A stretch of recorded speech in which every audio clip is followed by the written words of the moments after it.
Assalamualaikum warahmatullahi wabarakatuh. Kali ini sharingnya adalah terkait dengan employee engagement. Yang pertama adalah memahami pentingnya employee engagement terhadap organisasi. Yang kedua adalah memahami evolusi konsep dari employee engagement. Dan yang terakhir adalah kita bisa mempraktekkan di tempat kita kerja, kita menggunakan konsep apa, pendekatan apa dalam konteks employee engagement. Kita langsung masuk pada agenda kita yang pertama tentang memahami pentingnya employee engagement. Dan ada sebuah buku menarik yang dikeluarkan atau diciptakan oleh Jim Collins. Dari risetnya bertahun-tahun, Jim Collins meriset organisasi-organisasi yang bisa menghasilkan EBITDA atau laba itu 3 kali lipat dalam waktu yang nggak lama. Terus kemudian dari risetnya, Jim Collins mendokumentasikan risetnya itu dalam sebuah buku. Bukunya laris sekali. Judulnya adalah Good to Great. Dari perusahaan-perusahaan yang good menjadi perusahaan-perusahaan yang great. Dari perusahaan-perusahaan yang untung menjadi perusahaan-perusahaan yang untung 3 kali lipat. Dari bukunya itu kemudian Jim Collins menemukan ternyata organisasi-organisasi yang bagus menjadi perusahaan-perusahaan atau organisasi yang hebat, dia mengaplikasikan 3 disiplin utama. Disiplin pertama adalah disiplin people, disiplin kedua adalah disiplin thought atau pikiran, dan disiplin ketiga adalah disiplin action. Di disiplin people ini, Jim Collins dia membagi 2. Disiplin people itu apa? Yang pertama adalah leader level 5, dan yang kedua adalah first who then what. Jadi perusahaan yang bagus itu dia memilih orang-orang terbaiknya dibandingkan membuat strateginya terlebih dahulu. Jadi Jim Collins lebih setuju gitu ya, atau menemukan dalam risetnya ternyata strategi yang baik, strategi yang bagus itu tidak melulu menghasilkan eksekusi yang bagus selama orang-orangnya itu bukan orang-orang bagus. Sehingga Jim Collins di bukunya Good to Great dia ngomongnya begini, kalau kita pengen perusahaan kita menjadi perusahaan yang great, maka yang perlu dilakukan adalah first who then what.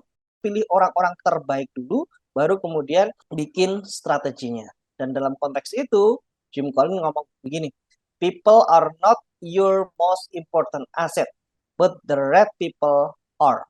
Jadi karyawan kita itu bukan aset perusahaan, selama dia bukan orang-orang yang terbaik atau orang-orang yang right, yang tepat di perusahaan kita. Karyawan-karyawan yang tepat di perusahaan kita lah itu yang kemudian menjadi orang-orang terbaik. Pertanyaannya kemudian menjadi begini, kalau memang perusahaan itu atau organisasi itu dia punya right people, kemudian pertanyaan berikutnya gimana ya caranya supaya right people ini bisa tetap bertahan? Gimana ya caranya meretain orang-orang terbaik ini? Karena bisa jadi kita punya 1.000 karyawan, tapi yang sebenarnya right people itu hanya 50 doang. Yang lainnya ini jadi beban negara aja, ini jadi beban organisasi kita aja. Nah, pertanyaannya kemudian gimana ya caranya supaya yang 50 orang yang right people ini bisa tetap bertahan di organisasi kita. Dari quote inilah bahwasanya engagement itu menjadi penting. Karena kalau dibayang-bayangkan kondisinya seperti ini. Tadi saya ceritain ya, kalau kita punya 1.000 karyawan, ternyata kondisinya adalah yang unright, yang tidak tepat, itu ada sekitaran 85%. 15%-nya adalah right people. Maka yang terjadi di organisasi kita itu akan seperti ini. Orang-orang yang right people, yang dia engage dengan organisasi, dia menuju ke arah sana. Dan orang-orang yang disengage, dia mendayung ke arah sini. Padahal goal organisasinya di sini. Yang terjadi, mereka, orang-orang yang disengage ini, atau orang-orang yang tidak tepat ini, dia menjadi beban organisasi. Dan ini yang terjadi. Ini gambaran sederhana kenapa engagement itu menjadi matter. Kenapa karyawan-karyawan kita yang nggak engage itu bisa jadi menjadi beban organisasi. Mereka hanya bekerja berdasarkan SOP saja kan. Padahal kalau ngomongin karyawan yang engage, nanti salah satu cirinya adalah mereka strive. Strive itu mereka mau di-strengthen. Kalau dikasih target 100, mereka akan ngasih 125. Nah, dalam konteks ini, bisa jadi karyawan Anda akan bilang begini, tugas saya itu bikin garis, bukan memindahkan pohon. Kalau ada pohon di sini, ini bukan job desk saya nih. Ini padahal ada hambatan pohon di sini. Maka yang terjadi apa pekerjaannya dia lakukan, tapi ini nggak tepat. Dan itu yang terjadi. Orang-orang yang bukan right people. Orang-orang yang tidak menjadi right employee di perusahaan kita. So, dalam konteks yang lain, akhirnya engagement ini, right people ini menjadi penting nih. Kenapa? Karena pada saat tim kita atau karyawan kita itu engage, maka kita bisa lihat karyawan kita itu akan increase productivity-nya, akan higher employee satisfaction and retention. Bayangkan ya, kalau yang right people tadi, saya masih pakai contoh yang sama. Kalau kita punya 1.000 karyawan, ternyata yang right people hanya 50 orang, yang engage cuma 50 orang, dan ini pergi, maka yang terjadi perusahaan lama-lama akan bangkrut tuh. Sehingga right people ini dengan engagement tadi ya, kalau kita bisa retain tadi itu, ini yang terjadi, mereka akan happy, mereka akan satisfied, mereka akan tetap ter-retain dengan baik. Begitu juga dengan increase productivity. Orang-orang yang right people, mereka yang punya engagement tadi itu, cirinya lagi-lagi adalah mereka mau di-strive. Saat dikasih target 100, mereka ngasihnya 125. Mereka ngasihnya 150. Kenapa? Karena mereka engage dengan organisasi. Mereka cinta dengan organisasinya. Dan orang-orang yang sudah cinta dengan organisasi, itu biasanya mereka akan better customer service. Contohnya begini, pada saat punya masalah dengan atasan, kemudian mood-nya kan udah turun ya, kemudian Anda harus melayani customer. Maka yang terjadi, bisa jadi servisnya udah nggak akan better. Tapi kalau kita sebagai karyawan dengan organisasi kita nggak ada masalah, culture-nya bagus, dengan atasan juga kita engage, nggak ada masalah, dengan peer kita nggak ada masalah, mood kita akhirnya bagus. Dan kemudian kita ketemu tuh sama customer. Maka yang terjadi, kita bisa memberikan better customer service. Dan kalau customer kita happy, maka yang terjadi akan improve profitability. Ingat, yang menggaji kita itu bukan perusahaan, tapi yang menggaji kita adalah customer. Uangnya adalah customer. Gaji kita itu berasal dari customer.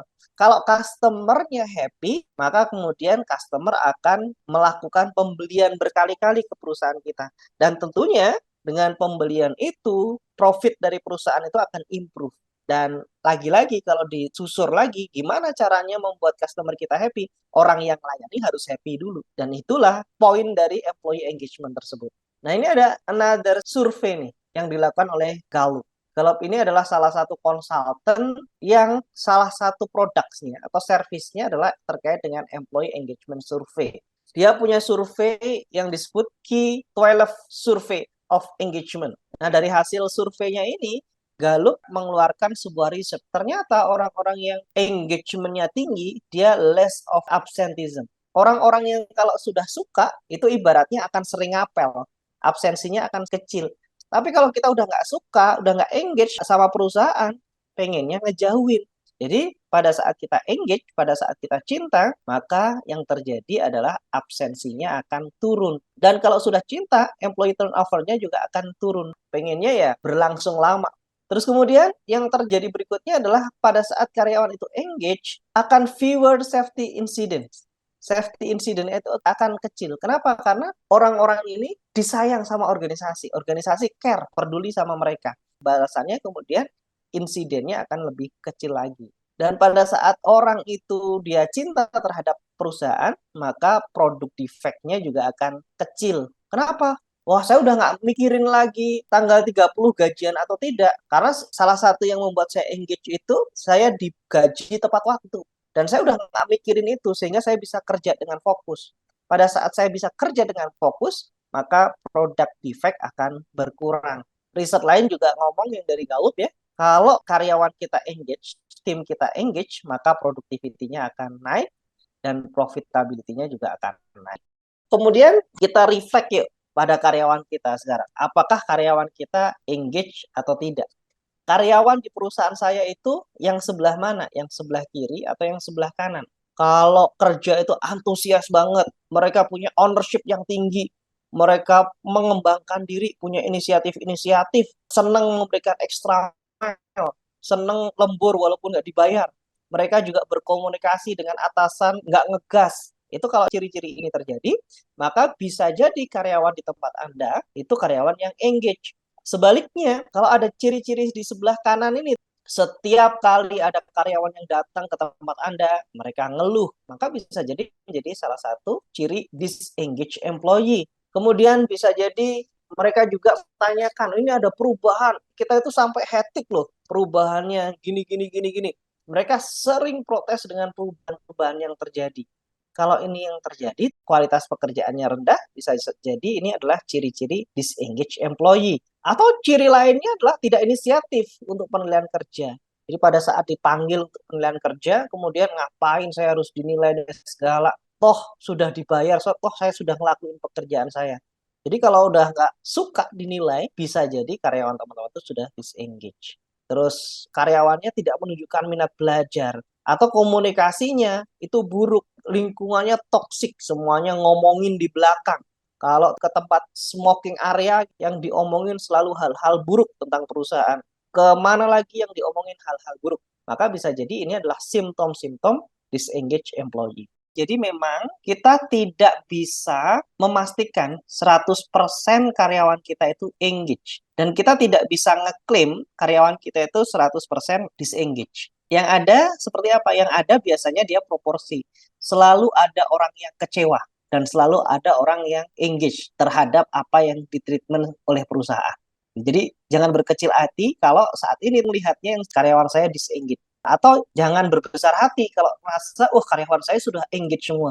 Jangan-jangan kondisinya itu hanya simptom saja. Kelihatan pada saat ketemu sama manajemen, mereka engage tuh. Tapi di belakang disengage. Atau bisa jadi mereka setiap kali komunikasi dengan manajemen, itu komunikasinya buruk. Tapi yang terjadi ada beberapa perilaku yang menunjukkan engagement. Jadi poinnya nggak akan mungkin organisasi itu 100% karyawannya engage dan nggak mungkin juga organisasi itu 100% karyawannya disengage. Nah, nanti dengan employee engagement survey ini nanti kita akan melihat sebenarnya berapa persen ya karyawan kita itu engage, berapa persen ya karyawan kita itu disengage. Itu konsep dasarnya kenapa engagement itu menjadi penting. Terus pertanyaan berikutnya, kalau begitu sekarang employee engagement itu seperti apa sih kalau memang engagement itu begitu penting? Kita masuk pada agenda kedua, evolusi dari employee engagement. Jadi cerita employee engagement ini sebenarnya mulai dikenalkan semenjak tahun 1960-an bahkan. Tapi dulu bukan employee engagement, tapi employee satisfaction. Karyawan kita puas atau enggak? Karyawan kita happy atau tidak? Employee engagement kapan itu terjadi di evolusi ketiga di tahun 2000-an. Jadi di tahun 80-an sampai 90-an itu yang awalnya diperkenalkan dengan employee satisfaction itu berubah tuh berevolusi menjadi employee commitment. Jadi bedanya apa? Kalau employee satisfaction ini yang diukur adalah karyawan kita puas atau tidak, karyawan kita happy atau tidak, karyawan kita senang atau tidak, karyawan kita ada komplain atau tidak. Jadi yang diukur adalah kepuasan karyawan.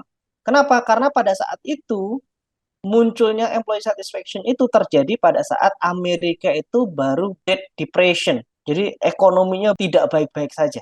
Sehingga kemudian yang jadi tolak ukurnya adalah karyawan kita menjadi happy atau tidak. Nah, kemudian yang kedua, ternyata employee satisfaction itu tidak menggambarkan karyawan kita puas, karyawan kita happy, tapi nggak berdampak pada organisasi. Terus ngapain kita ukur dengan kepuasan itu? Apalagi bagi manajemen-manajemen ya, yang dia punya kepentingan di perusahaan itu, karyawan kita happy, karyawan kita seneng-seneng aja, tapi nggak ada kontribusinya yang berarti bagi organisasi, sehingga kemudian surveinya bergeser.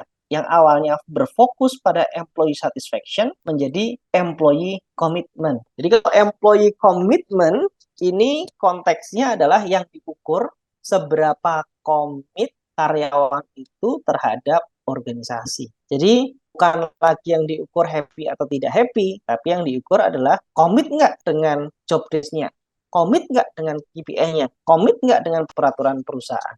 Jadi lebih fokusnya pada komitmen karyawan terhadap organisasi.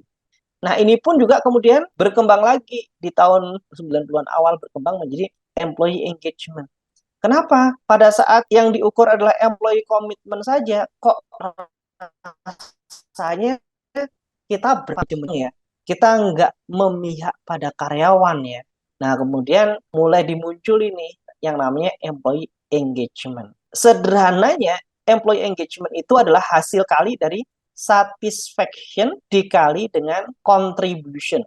Jadi kalau karyawannya happy tapi nggak contribute, dianggap nggak engage. Kalau karyawannya contribute tapi nggak happy, juga dianggap nggak engage. Jadi syaratnya engage di sini adalah karyawannya satisfy atau happy dan karyawannya contribute. Itu yang baru disebut sebagai employee engagement. Terus kemudian muncul lagi, kalau yang kita ukur satisfaction sama contribution bisa jadi ukurannya itu bias. Maka kemudian gimana ya caranya supaya kita bisa melihat dari proses karyawan kita itu masuk sampai dengan resign, dia itu puas dan contribute. Maka ini next level dari employee engagement. Namanya adalah sustainable engagement atau disebut juga sebagai employee experience. Jadi dilihat dari orang itu masuk, habis itu onboarding, habis itu dapat pelatihan, dapat gaji, kerja, kemudian di-retain sampai dengan orang itu resign, itu dilihat karyawan kita itu happy dan contribute atau tidak. Nah, ini yang kemudian jadi employee experience. Ini konsep dasarnya, ini employee satisfaction. Jadi ini muncul di sekitaran tahun 30-an, tapi kemudian mulai berkembang di tahun 60-an, 70-an. Jadi konsep dasarnya seperti apa? Konsep dasarnya begini. Ini frame-nya atau cara berpikirnya Hesburgh dulu pada saat membuat employee satisfaction ini. Pada saat karyawan itu happy, pada saat karyawan itu puas, mereka akan memberikan kontribusi terbesarnya. Tapi ternyata enggak. Nah, kemudian muncullah Hesburgh nih, salah satu teori yang kemudian banyak dipakai pada saat mengukur employee satisfaction adalah teorinya Hesburgh. Dia ngomong begini, pada saat hygiene factor itu dipenuhi, maka orang itu tidak akan komplain. Tapi pada saat hygiene factor ini tidak dipenuhi, maka orang akan tidak puas atau komplain. Jadi kalau saya bikin garis gini ya, ini garis kepuasan. Ini adalah hygiene factor, ini adalah motivator factor. Pada saat orang nggak dikasih ini, kalau hygiene-nya nggak ada, maka yang terjadi orang nggak puas. Tapi pada saat dikasih hygiene, mereka hanya puas saja. Jadi ini puasnya itu 100%. Supaya puasnya bisa jadi 110%, 120%, maka perlu ditambahin faktor motivasi.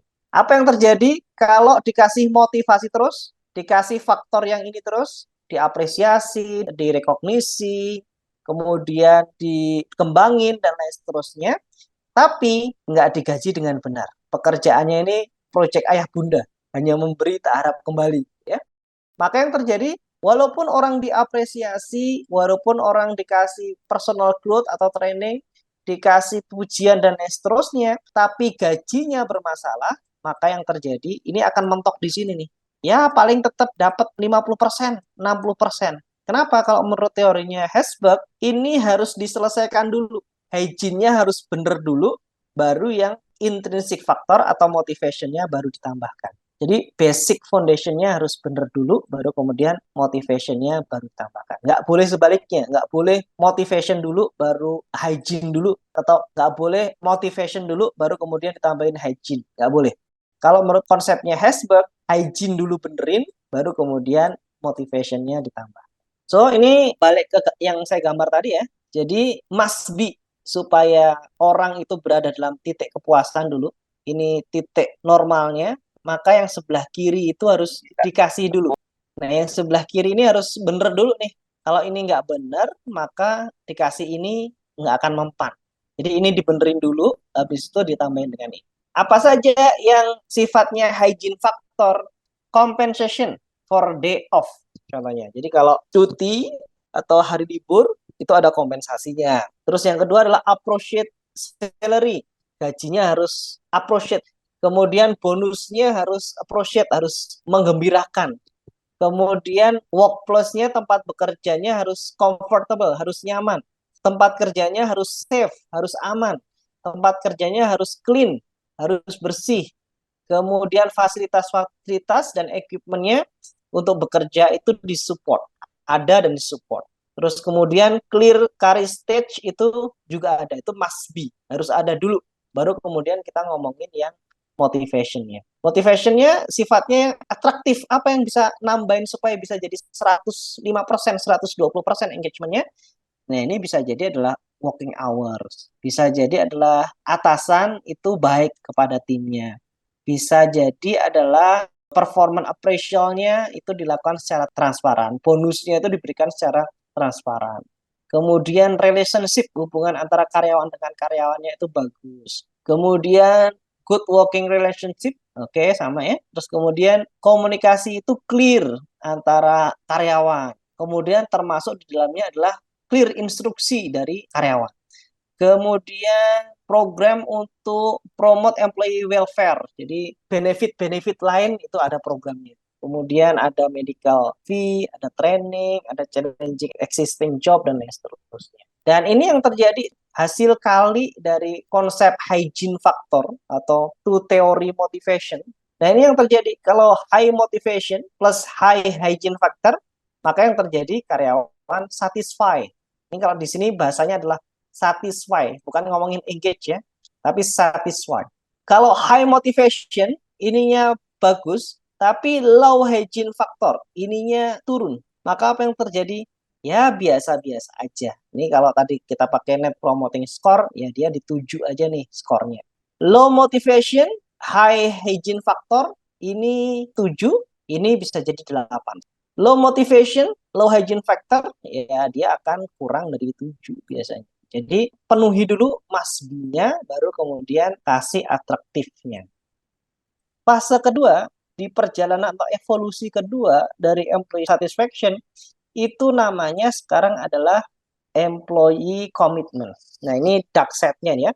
Jadi kita sering mendapati beberapa orang yang memiliki keterlekatan tapi tidak menyumbangkan kinerja yang seperti diharapkan leader. Artinya apa? Employee satisfaction hanya mendorong seseorang karyawan untuk memikirkan kesuksesannya dirinya sendiri. Kalau kita mazhabnya adalah employee satisfaction, maka yang terjadi adalah kita mendorong karyawan kita untuk mikirin kesuksesannya dirinya sendiri. Kita tidak mendorong karyawan kita untuk juga mikirin suksesnya organisasi itu seperti apa. Nah, dark set inilah yang kemudian menyebabkan pendekatan employee satisfaction itu berubah menjadi employee commitment. Apa itu employee commitment? Employee commitment itu yang dilihat adalah kesetiaan karyawan terhadap organisasi dan cara karyawan menunjukkan kepeduliannya terhadap proses dan pengembangan organisasi. Jadi yang dilihat adalah dari sudut manajemen. Jadi kalau yang employee satisfaction itu yang dilihat dari sudut pandang karyawan, sekarang kita lihat dari sudut pandang manajemen. Nah, konsep awalnya gimana? Konsep awalnya itu unidimensional concept. Jadi disebutnya behavior view sama psychological view. Komitmen itu berasal dari perilaku. Nah, kalau psychological view itu, komitmen itu sebagai penggerak perilaku. Jadi mana duluan nih orang punya komitmen dalam pikirannya dulu, baru kemudian muncul jadi perilaku, atau perilaku dulu dengan perilaku sebelumnya, itu akan menjadi indikator perilaku komitmen berikutnya ke organisasi, gitu ya. Nah, konsep ini, komitmen yang unidimensional konsep ini mulai ditinggalkan. Yang sekarang sering dipakai itu adalah multidimensional konsep. Apa itu multidimensional konsep? Ini ada yang dikembangkan oleh Modi dan yang dikembangkan oleh Alan Mayer. Yang dikembangkan oleh Modi ini sering banget dipakai sekarang akhirnya. Yang diukur adalah kesediaan mengarahkan usaha untuk organisasi, keinginan untuk bertahan di organisasi. Jadi ada dua hal. Karyawan tadi mengerahkan usaha untuk organisasi, yang kedua adalah keinginan untuk bertahan di organisasi. Jadi dia tetap bertahan di organisasi, dan pada saat dia bertahan, dia mengerahkan usahanya. Kan beda ya, ada orang-orang yang dia bertahan di organisasi tapi nggak contribute. Nah, konsepnya employee commitment versinya Modi adalah karyawan itu bertahan dan contribute. Ingat, ini adalah fase kedua, evolusi kedua. Kemudian ada juga konsepnya multidimensional konsep yang dikembangkan oleh Allen dan Mayer. Jadi komitmen itu, karyawan yang komit itu terlihat dari mana? Mereka terikat secara emosional, terus mereka stay di organisasi, dan normatif melakukan kewajibannya. Kita akan pakai dua pendekatan ini nih untuk melihat nih. Ini adalah contoh questionnaire yang dikembangkan oleh Modi. Namanya adalah Organization Commitment Question. Jadi yang diukur apa? Kemauan untuk mengerahkan usaha dan keinginan untuk mempertahankan keanggotaan dalam organisasi dan penerimaan nilai-nilai organisasi. Jadi variabelnya ada 3 nih. 1, 2, 3. Sekarang kita akan masuk pada evolusi berikutnya dari employee engagement. Ternyata mengukur satisfaction, dark set-nya adalah karyawan kita yang puas, belum tentu kontribut terhadap organisasi. Muncullah kemudian employee commitment. Pendekatan employee commitment berkembang, terus kemudian ternyata kita ngukur komitmen-komitmen terus. Ini sudut pandangnya manajemen nih, kita nggak mendukung karyawan kita. Ya, akhirnya kemudian dibikinlah konsepsi baru, konsepsi balancing. Konsepsi balancing ini sebenarnya menggabungkan antara pendekatan satisfaction dan komitmen. Jadi kalau dengar employee engagement, ini sebenarnya adalah hasil kali lagi-lagi dari satisfaction plus contribution. Nah, ini baru disebut sebagai engagement. Salah satu ukurannya apa? Ada 3 ukuran karyawan kita itu punya engagement yang bagus. Ukurannya apa? Ukurannya C, stay, sama strive. Atau disebutnya 3S. C. C itu artinya apa? Ada speak positively about the organization to coworker. Jadi di organisasi itu komunikasinya itu positif, nggak muncul toksik. Jadi culture-nya adalah culture yang positif. Yang diucapkan adalah sesuatu yang positif terhadap organisasi. Kemudian stay. Karyawannya juga mereka tinggal atau mereka bekerja, tidak mikirin untuk resign. Itu namanya stay. Strive. Strive itu artinya dikasih pekerjaan yang bisa jadi di strength di luar dari job desk-nya, mereka masih strive untuk bertahan. Mereka masih memberikan kontribusi yang besar terhadap organisasi. Terus pendekatannya gimana? Kalau tadi ngomongin employee satisfaction, tokohnya adalah Hesberg. Kalau kemudian tadi kita ngomongin employee commitment, tokohnya adalah Modi. Nah, kalau employee engagement ini tokohnya banyak. Ini adalah pendekatan yang dikeluarkan oleh Blessing-White dari Meche and Snyder. Ini konsultannya namanya Blessing-White. Ini modelnya disebut sebagai X model. Jadi, kapan karyawan kita itu bisa engage? Kalau terjadinya di sini, kejadiannya di sini. Pada saat value, goal, dan strateginya individu itu selaras dengan value, goal, sama strateginya organisasi. Sesederhana itu katanya X model ya. Jadi kalau value kita cocok nih dengan organisasi, kemudian goal kita sebagai individu itu cocok dengan goalnya organisasi, dan strategi kita untuk mencapai goal kita itu cocok atau sama dengan organisasi, maka engagement akan terjadi. Tapi pada saat value-nya nggak cocok sama organisasi, goal dan strateginya cocok, bisa jadi almost engage. Atau bisa jadi kondisinya adalah begini nih, kita itu value, goal, sama strateginya itu maksimum nih. Jadi kita punya kepuasan maksimum. Tapi dengan value-nya, goal, dan strateginya organisasi itu minimum, maka yang terjadi disebut sebagai honeymoon and hamster. Sebaliknya nih, kalau sama-sama negatif-negatif, value, goal, sama strateginya organisasi itu negatif, value, goal, strateginya individu itu juga negatif atau kecil, namanya the disengage, dan lain seterusnya. Atau kita maksimum contribution nih, tapi minimum satisfaction, disebutnya the crash and burner. Ini pendekatan pertama. Pendekatan kedua, ada juga yang ngomong Ziegler engagement model. Jadi Ziegler ini dia menciptakan sebuah model gimana ya caranya supaya karyawan itu bisa engage. Yang pertama, karyawan itu di-develop secara karirnya, di-leverage energinya.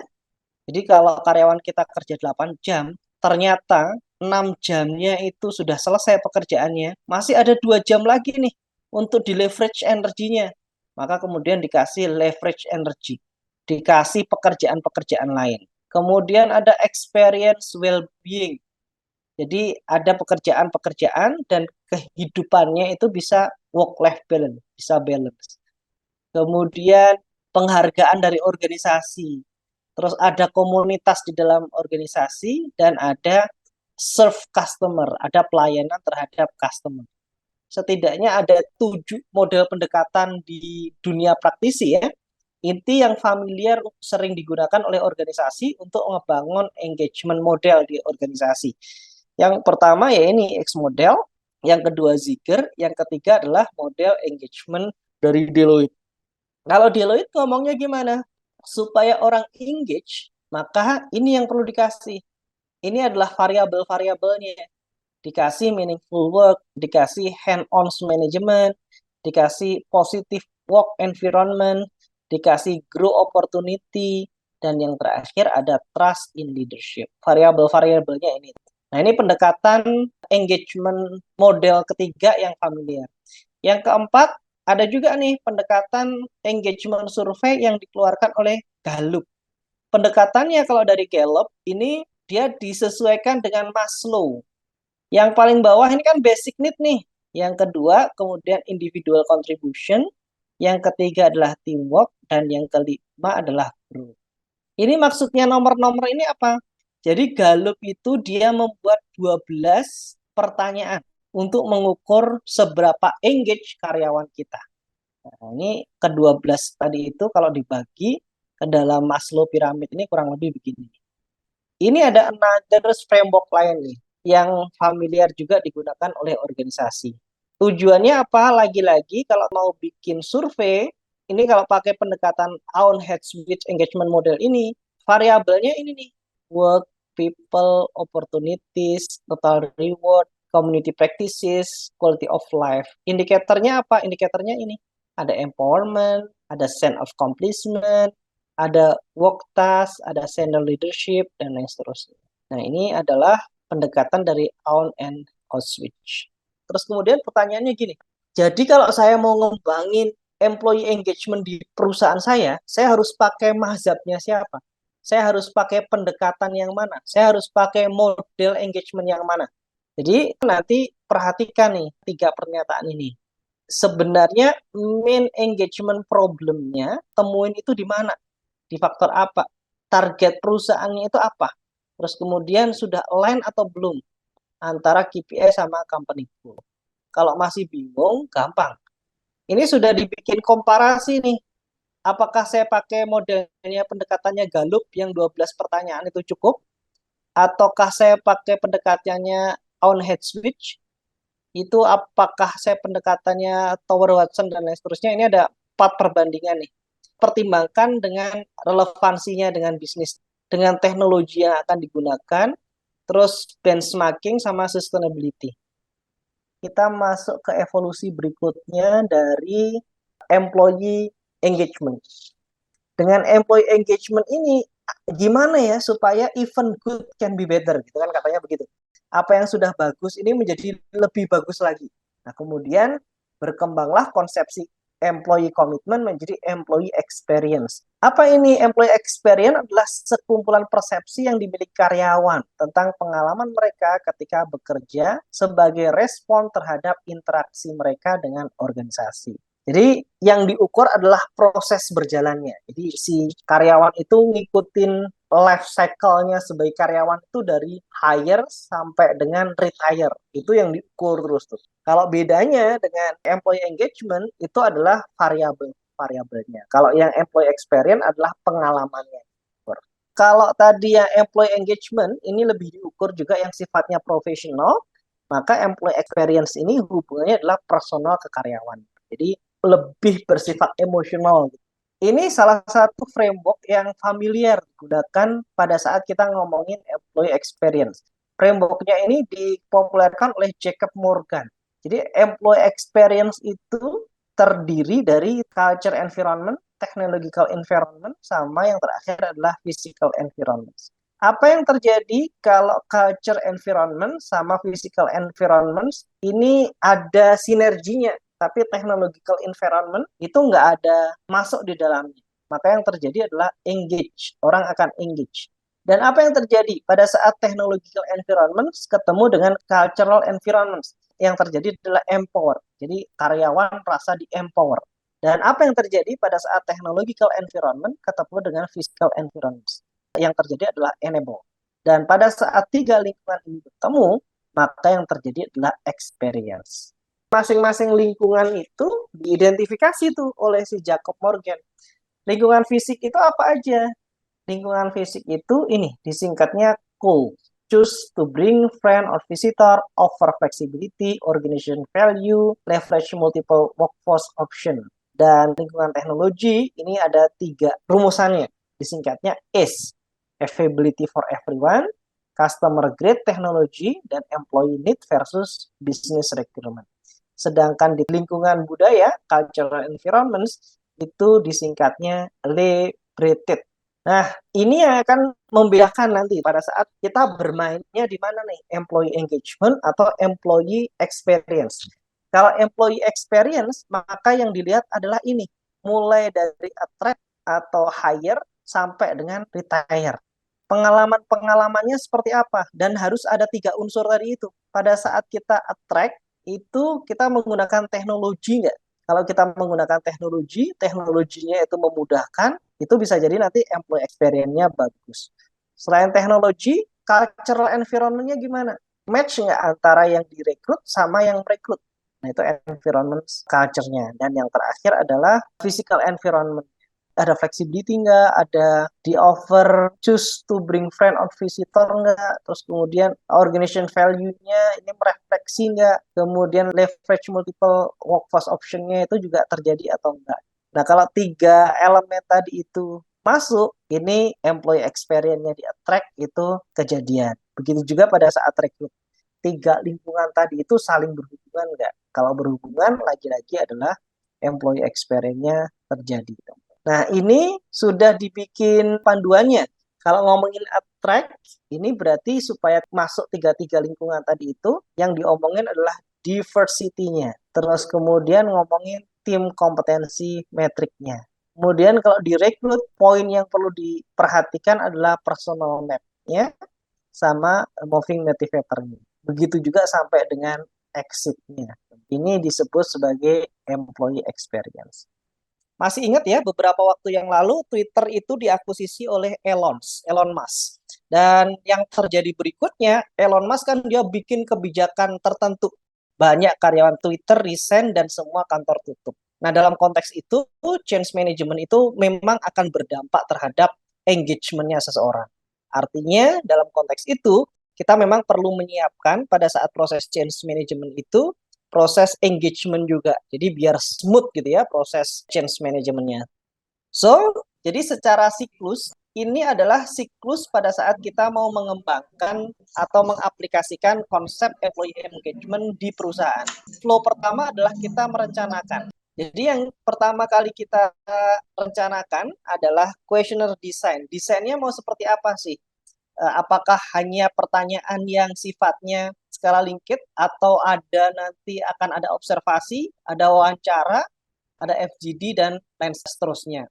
Kemudian kalau kita mau menggunakan questionnaire-nya desainnya seperti apa nih? Apakah nanti pakai skala Likert, Likertnya 1 sampai 3, 1 sampai 5, 1 sampai 10 dan lain seterusnya, itu kita desain di sini.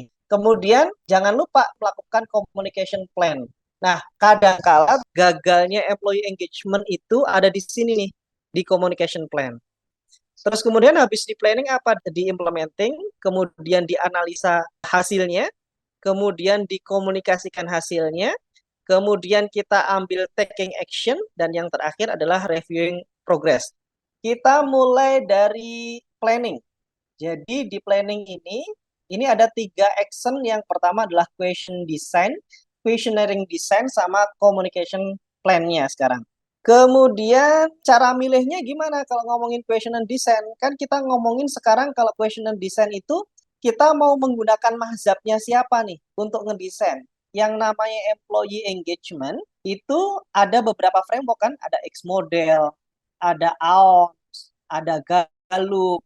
Pendekatan yang mana itu sangat tergantung dengan kondisi perusahaan kita seperti apa, dan yang kedua adalah kita mau ngegali faktor apa sebenarnya. Ini contohnya ya, saya ambil dari pendekatannya Aon Headwith nih. Aon itu dia mengklarifikasikan yang membuat orang itu engage itu ada 1, 2, 3, 4, 5, 6. Ada 6 hal ini.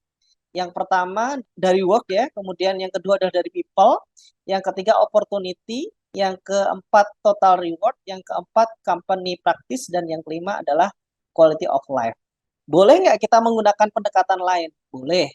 Bisa jadi kita pakai Gallup ya, yang 12 pertanyaan itu kita tinggal pakai, kita tinggal adopt aja.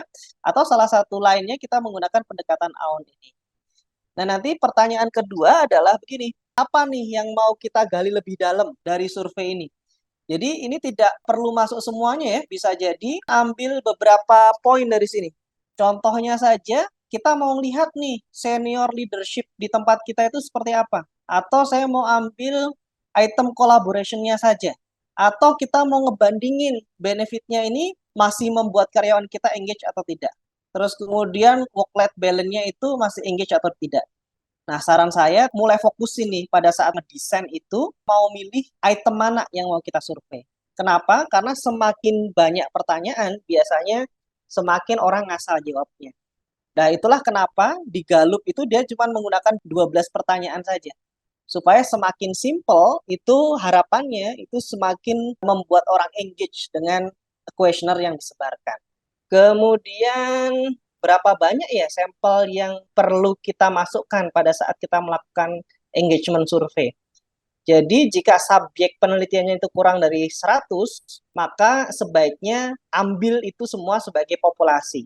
Jadi kalau lebih dari 100, sampelnya gimana? Ya bisa jadi 10-15% atau 20% sampai 25%. Nah, kalaupun mau diuji secara statistik, nanti bisa pakai uji statistik ya. Terus di implementing survei ini, jangan lupa untuk selalu mereminder karyawan. Jadi bisa jadi nanti bikin dashboard sederhana. Ini surveinya 1 minggu nih. Hari Senin ini berapa banyak yang sudah input. Kenapa? Kalau kita ngeliatin dashboard begini, biasanya orang akan bermain secara berbeda. Oh, departemen saya nih ternyata paling rendah dibandingkan departemen lain. Nah, itu biasanya kalau ada atasan-atasan yang suka berkompetisi, mereka langsung ngejar di remind setiap hari. Kemudian di implementing ini, kemudian seperti biasa kita collect datanya. Terus habis itu kita ngomongin analisa resultnya nih. Hasil analisanya kemudian kita define. Ini saya ambil contohnya yang punyanya Gallup ya. Jadi rumus pertama yang bisa jadi dipakai, kita pakai acuan kelompok gitu ya. Nanti cari standar deviasinya, kemudian dibagi menjadi 3. Kalau yang rendah ini atau disengage itu X kurang dari standar deviasinya. Jadi rata-rata minus standar deviasinya. Kalau yang sedang itu di antara rata-rata kurangi standar deviasi sampai dengan rata-rata ditambah standar deviasi. Kalau tinggi, nah kurang lebih seperti itu. Jadi kita ambil aja pakai rumus begini ya, sama dengan stdef, terus kemudian diplot ini aja. Tuh, keluar standar deviasinya nih. Jadi mengkategorikannya gimana? Mengkategorikannya kita kan mau rendah, sedang, sama tinggi ya. Atau bahasanya adalah disengage, kemudian pasif, kemudian yang ketiga adalah engage. Nah, rumusnya tadi ingat kalau yang pasif ini adalah kita cari dulu average-nya, kemudian baru ini kurangin yang standar deviasi tadi kan. Terus kemudian ini ditambah standar deviasi. Ini yang pasif. Kalau yang engage berarti adalah di atasnya yang ini. Kalau disengage berarti di atasnya yang 1,3. Nah, nanti cari nih poin-poin apa yang secara skornya pasif, disengage, dan engage. Ini contohnya kalau 2,4 berarti kan masuknya di pasif nih. Kemudian 2,98 berarti masuknya di engage.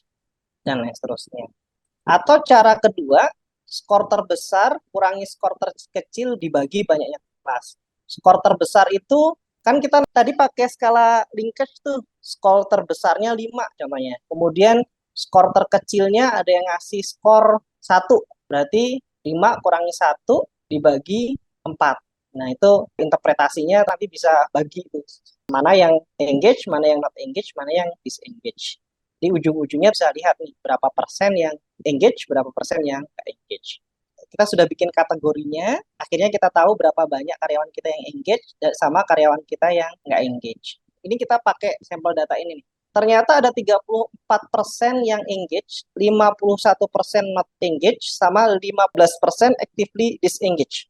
Nah, ini kita akan fokus kemana? Yang engage, not engage, atau actively disengage. Kita fokusin pada yang di sini, yang not engage. Kenapa? Kalau kita fokusin ke di sini, ini bisa jadi yang di sini itu akan berpindah ke sini. Nah, yang di sini, kalau orang sudah kecewa, orang sudah nggak contribute, itu akan berat untuk narik ke sini. Jadi ini for the sake of kita nggak punya resources yang banyak, kemudian kita diminta mempareto sama manajemen. So, kamu mau fokus kemana? Jadi kalau dengan kondisi ini, saran saya fokus pada kondisi yang di sini. Not engage untuk dibikin engage. Ini yang prioritas 1 ya. Kalau kita akhirnya masih punya tenaga, mana yang mau kita fokusin berikutnya? Saran saya fokusnya ke yang engage. Kenapa? Karena bisa jadi yang ini sudah nggak puas dan nggak contribute. Udah kalau kondisinya adalah nggak puas dan nggak contribute, quote unquote, mereka nggak cocok nih, memang nggak cocok di perusahaan kita. Nah, habis itu apa yang perlu kita lakukan seterusnya? Setelah kita sudah bikin surveinya, kita sudah analisa datanya, kita masuk pada flow berikutnya, communicating the result. Yang kita lakukan adalah brief stakeholder, present to employee, kemudian invite discussion. So, stakeholdernya ini siapa nih? Yang perlu kita komunikasikan ini ke siapa aja? 1, direktur, oke. Manajemen lah ya. Ini user departemen, oke. Ini kita anggap sebagai di sini juga ya, bagian dari manajemen. 1 lagi adalah serikat pekerja. Terus jangan lupa setelah mereka diundang, apa yang dilakukan? Yang pertama adalah presence, kemudian yang kedua adalah invite discussion. Maksudnya seperti apa itu invite discussion? Jadi yang punya kepentingan terhadap employee engagement, itu di communication awal, di flow awal itu jangan lupa ini kepentingannya tidak hanya perusahaan, tapi ini juga kepentingannya adalah karyawan. Jadi kemudian pada saat mereka disajikan ini hasil datanya, yuk kita diskusi. Bukan untuk mencari masalahnya apa, tapi kita cari solusinya apa. Action plan-nya apa sekarang. Terus tadi kan kita invite perwakilan karyawan ya. Bisa jadi yang tidak happy dari hasil survei kita itu masalah benefit. Nanti kalau kita invite karyawan, action plan-nya mereka minta naikin benefit. Gimana tuh? Kalau kondisinya begini nih, saya lempar kasus sekarang. Perwakilan karyawan diundang, terus kemudian dari hasil engagement survei, itu salah satu temuannya adalah benefitnya itu masih kalah dengan perusahaan sejenis. Terus kemudian dari perwakilan karyawan minta, kalau gitu kita sesuaikan benefitnya. Kalau ngomongin engagement begini, ini tetap keputusannya ada di manajemen. Jadi fungsinya adalah begini, kalau share inisiatif itu bisa jadi karyawan paham maksud dari inisiatif employee engagement yang teman-teman bikin. Tapi belum tentu dapat hatinya mereka. Tapi pada saat karyawan itu dilibatkan dalam proses pengambilan keputusannya atau proses untuk mendiskusikan action log-nya, setidaknya kita dapatin engagement dari awal. Dan itu akan menjadikan action plan yang kita bikin itu better engagement dan better result. Jadi action plan yang dibikin itu lebih kuat dan pada saat diimplementasikan itu ngerasa ide itu bagian dari ide kami sebagai karyawan. Apa yang perlu dilakuin berikutnya? Kita sudah ajak diskusi stakeholder, which is perwakilan manajemen dan karyawan. Kemudian pada saat diskusi itu fokusnya pada solusi. Solusinya tentunya yang berada di tengah-tengah ya, atau sifatnya yang win-win. Setelah kita diskusi, dapat action plan-nya, kemudian fokuskan pada action plan yang sifatnya high impact dan low effort. Terus kemudian ingat pada saat kita bikin action plan itu, jangan linear nih. Kalau linear biasanya kan contohnya begini, ternyata masih ada lack of training di tempat kita. Kemudian solusinya adalah training. Kita kasih training. Nah, training ini sebisa mungkin solusinya itu dibikin solusi yang sustain. Untuk membuat solusi yang sustain, itu ada 3 unsur yang perlu dimasukkan. Yang pertama yang sifatnya mindset and behavior, which is kita ngomongin trainingnya tadi itu. Yang kedua adalah manajemen infrastructure, dan yang ketiga adalah operational system. Manajemen infrastructure itu hubungannya sama infrastrukturnya ya. Kalau sistemnya ini hubungannya ya dengan sistemnya. Kalau ngomongin training ini, infrastrukturnya apa? Infrastrukturnya bisa jadi kita bikin korpu. Nah, lack of training. Tapi kalau mau dibikin yang sustain, yang direncanakan seperti apa? Pertama dibikin korpunya. Setelah dibikin korpunya, kemudian yang kedua nih, operational sistemnya. Dibikin SOP terkait dengan training. Kemudian baru ngomongin mindset and behavior. Mindset and behavior-nya baru kemudian dijadwalin trainingnya seperti apa. Jadi sifatnya komprehensif, ada 3 pilar, mindset, manajemen, dan infrastructure. Terus pada saat bikin ini sambil berpikir nih, kalau saya bikin begini, kemudian akan meningkatkan engagement dan business outcome nggak? Contohnya, saya kasih training doang. Ini kan linear ya, tadi lack of training, kemudian jawabannya adalah training. Apakah dengan dikasih training, itu kemudian meningkat business outcome? Belum tentu. Berarti kan trainingnya perlu dibikin training yang berkualitas. Training yang berkualitas itu seperti apa? Ya ini didesain korpunya, didesain SOP-nya, didesain kemudian training programnya seperti apa. Nah ini sambil berpikir solusi yang sifatnya komprehensif dan pada saat kita nyusun tadi itu langsung kita pikirkan ini berdampak nggak ya terhadap engagement dan business outcome. Terus habis itu generasi kita itu, karyawan kita itu masuknya di generasi apa? Bisa jadi karyawan kita didominasi oleh baby boomer. Bisa juga didominasi oleh Gen X dan lain seterusnya. Tiap generasi itu mereka punya karakteristik yang berbeda-beda dan solusinya juga akhirnya menjadi berbeda-beda contohnya. Jadi contohnya kalau baby boomer nih, mereka punya karakteristik begini, ekspektasinya apa? Ekspektasinya ya begini. Nah, ini perlu dipertimbangkan. Dominasi karyawan kita itu di mana nih? Terus kemudian another research. Nah, setelah tadi kan kita mengundang stakeholder untuk diskusi. Stakeholder bisa bilang begini kan, oh untuk action log pertama itu adalah begini, begini, begini. Terus kemudian ada yang bilang, ini aja deh. Terus kemudian ada yang bilang lagi, ini. Untuk menentukan mana ide action plan yang bagus, bisa memanfaatkan RISE. R-nya singkatan dari reach, I-nya impact, C-nya confident, E-nya adalah effort. Jadi pada saat bikin inisiatif tadi itu, dia akan menjangkau seberapa banyak. Terus kemudian dari jangkauan tadi itu, impact-nya akan seberapa besar. Terus yang ketiga, seberapa besar confident itu bisa dilakukan dan memberikan impact. Dan yang keempat adalah effort-nya segede apa. Nah ini contohnya nih. Ini nanti definisinya aja ya, project untuk improvement A, B, C, D, E. Kemudian kalau kita ngomongin reach, berapa orang sih yang akan terkena dampaknya dari program ini? Kemudian seberapa besar impact-nya, kemudian seberapa confident dengan program yang dibikin tadi itu, dari 50 sampai 100 bisa menggunakan skala ini, dan kemudian effort-nya seberapa besar. Nah ini bisa menggunakan skala 1 sampai 10. Nah hasil kali terbesarnya ini yang kemudian jadi prioritas programnya harus jalan. Terus kemudian pada saat implementation nih, pada saat review yang proses, ini udah jadi action terakhir kita, flow terakhir kita pada saat kita ngomongin employee engagement. Pada saat reviewing proses itu, jangan lupa kita melibatkan karyawan, melibatkan leader kita, sama melibatkan eksekutif. Ini sebenarnya pada saat kita mulai ngomongin libatkan stakeholder, itu kita sudah mulai libatin mereka nih. Nah, masing-masing pihak itu mereka punya perannya masing-masing. Kalau employee, perannya adalah act. Mereka assess employee engagement-nya seperti apa, kemudian communicate. Jadi pada saat proses identifikasi tadi itu, mereka speak up. Ini maksud saya ngasih nilai begini itu karena gini loh. Kemudian habis itu take action. Jadi yang membuat action untuk mengeksekusi tidak hanya leader, juga eksekutif, tapi adalah employee juga. Jadi mereka ambil peran untuk action plan-nya. Nah, leader fungsinya apa? Perannya apa? Perannya adalah care. Care-nya C-nya adalah coach, A-nya adalah align, R-nya recognize, dan E-nya adalah engage.